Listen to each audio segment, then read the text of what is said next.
నమస్తే ఫ్రెండ్స్, ఎలా ఉన్నారు? బాగున్నారా? ఈరోజు అయితే మరొక వీడియోతో అయితే మీ ముందుకైతే వచ్చేసానండి. ఈరోజు అయితే నేను ఈ వీడియోలో అయితే గోంగూరతో అయితే చూపిస్తాను. మీరు ఇక్కడ అంతా చూస్తున్నదంతా మొత్తం గోంగూరనండి. ఇప్పుడైతే చెట్లు అయితే కొంచెం చిన్నగా ఉన్నాయి, ఇంకా కొద్ది రోజులు పోతే పెద్దవిగా అవుతాయి. వేసి కూడా ఒక 10 రోజులు అవుతుంటుందండి. 10 రోజులు దాటిందిలేండి. చూసారా, మొత్తం నేను చూపిస్తాను ఈ వీడియోలో. మొత్తం గోంగూర చెట్లు, గోంగూర తోట ఎట్లా ఉందనేది.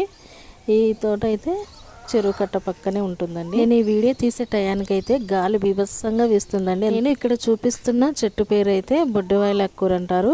వీటిని మనము చింత చిగురు పప్పులో కానీ మనం ఎర్రపప్పులో కానీ పెట్టుకొని తినొచ్చండి. సూపర్ టేస్ట్గా ఉంటుంది. ఆకుకూరలకు సంబంధించిన జాతికి చెందింది కదా, మనకైతే ఆరోగ్యానికి ఎంతో మంచిది. గోంగూర కూడా ఆరోగ్యానికి ఎంతో మంచిదండి. ఇందులో ఐరన్ ఎక్కువగా ఉంటుంది. గోంగూర అయితే గోంగూరలో కూడా చాలా రకాలైతే ఉంటాయండి. గోంగూర, మామూలు గోంగూర, ఎర్ర గోంగూర అని రకరకాలుగా పిలుస్తుంటారు మా పల్లెటూళ్ళలో అయితే.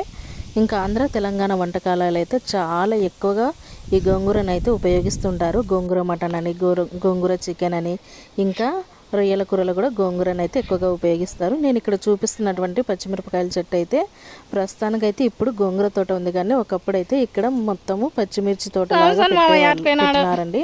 కానీ అది ఎన్ని రోజులకు కాయలైతే కాయలేదు. అందువలన మొత్తం పెరికేసి తర్వాత ఇలా గోంగూర విత్తనాలు అయితే చల్లారు. ఇది ఎందుకని అట్లా పెరగలేదో తెలియదండి మనకైతే. ఈ తోటలోనే ఒక సైడ్కి అయితే కంచకు ఆనుకొని మామిడి చెట్లు అయితే వేశారండి. మామిడి చెట్లు కూడా ఇంచుమించు ఒక రకంగా పెరిగాయి. ఈ కంచె వెంట ఒక 4-5 చెట్లు అయితే ఉన్నాయి. ఈ కంచెనైతే పశువులు కానీ పందులు కానీ ఎటువంటి పశువులు కానీ రాకుండా వీటిని అయితే తోట చుట్టూ కట్టారండి. మనకైతే పల్లెటూర్లలో మన కంటితో చూస్తాం కాబట్టి ఆర్గానిక్గా పండిస్తారు. ఎటువంటి భయం లేకుండా మనకి ఎప్పుడు కావాలంటే అప్పుడు మనం వాళ్ళ ఇంటి దగ్గరికి వెళ్ళి అడిగితే మనకు తెంచిస్తారండి. మనం అదే టౌన్లలో అయితే ఎక్కడ పండిస్తారో తెలియదు, కొంచెం బెరుకుగా కూడా ఉంటుంది కొనాలంటే. చూసారా ఎంత ఆరోగ్యంగా ఉంది. గోంగూర తినడం వల్ల చాలా ఆరోగ్యానికి మంచిదండి. చాలామంది గోంగూర తినడానికి కొంతమంది ఇష్టపడరు, కానీ ఇందులో ఉన్న విటమిన్స్ గురించి తెలిస్తే తినకుండా మాత్రం ఉండలేరు.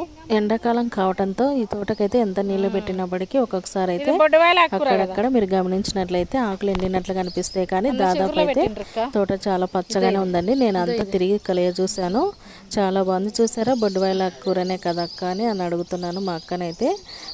అది బొడ్డువాయల కూరనే తినచ్చు మనము, ఏం బాధ లేదు దాని గురించి అని చెప్తుంది ఆమె అయితే. చూసారా ఎంత బాగుంది కదా తోట అంతా మొత్తము.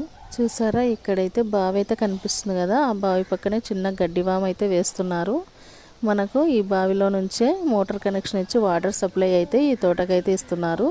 ఇక్కడ మనకు నడవటానికి ఏమి ఇబ్బంది ఉండదు. నడవటానికి అయితే కొంచెం ఖాళీ ప్లేస్ అయితే ఆ బావికి వెళ్ళి అయితే ఉంటుందండి. ఇంకా చూసారా మొత్తం పచ్చగా ఎంత బాగుంది కదా. ఇక్కడ చూసినట్లయితే మనకు ఇటుపక్క కూడా కొంచెము గోంగూర చెట్లు అయితే ఉన్నాయి. ఇదైతే గాలివానగా అయితే చెట్టు పడిపోయిందండి. ఇక్కడైతే వీడియో తీసుకుంటుందండి మాకైతే తన ఛానల్లో పెట్టుకోవాలనే ఉద్దేశంతో. చూసారా ఎంత బాగుంది కదా గోంగూర తోట అయితే. నేను ప్రత్యక్షంగా చూశాను కాబట్టి చాలా బాగుందండి.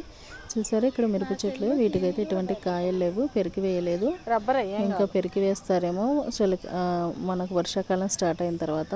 ఈ చెట్ల పక్కనే మనం గమనించినట్లయితే మనకైతే కరివేపాకు చెట్టు, గోరింటాకు చెట్టు, మందారం చెట్లు అయితే కనిపిస్తాయండి. చాలా గాలి బల వీస్తుందండి. చూసారా ఎంత బాగుంది కదా. ఈ సైకిల్ దగ్గర కూడా కరివేపాకు చెట్టు అయితే ఉందండి, కానీ అది చాలా చిన్నగా ఉందండి. మన పల్లెటూర్లలో అయితే చాలా మందికి ఒక ఇంట్రెస్ట్ ఏమంటే ప్రతి ఒక్కరు ఒకరిని చూసి ఒకరు వాళ్ళ ఇంటి దగ్గర చెట్లు అయితే పెంచుకుంటుంటారు. ఇది చాలా మంచి పద్ధతి కదా అండి. ఇది జామ చెట్టు అండి. జామకాయలు అయితే కాసాయి కానీ కాయలుగా ఉన్నాయి, పండ్లు అయితే లేవండి. చూసారా మొత్తం తోటంతా ఒకసారి వ్యూ చూసేయండి. ఈ వీడియోలో ఏమో తప్పులు చెప్పుంటే క్షమించండి. వీడియో చూసిన